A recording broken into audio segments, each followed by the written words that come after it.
The old Victorian house stood on a hill overlooking the town, its dark silhouette a stark contrast against the pale moonlight.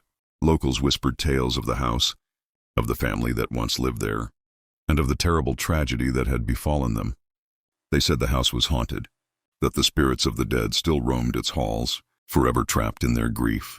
One night, a young woman named Sarah decided to explore the abandoned house, drawn by a morbid curiosity. She had heard the stories, of course, but she didn't believe in ghosts. She thought it was all just superstition, old wives' tales.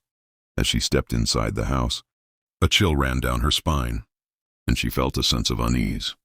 The air was thick with the smell of dust and decay, and the silence was deafening. She walked through the empty rooms, her footsteps echoing in the stillness.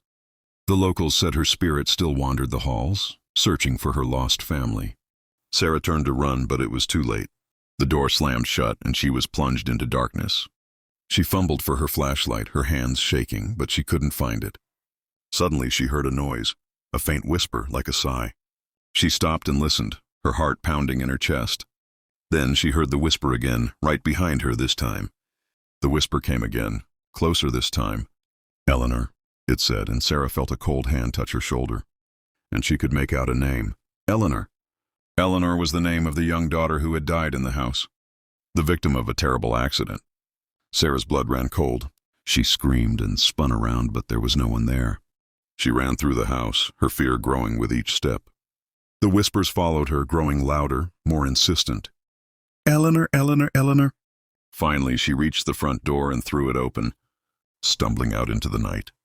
She didn't stop running until she reached her car, and even then, she couldn't shake the feeling that she was being watched.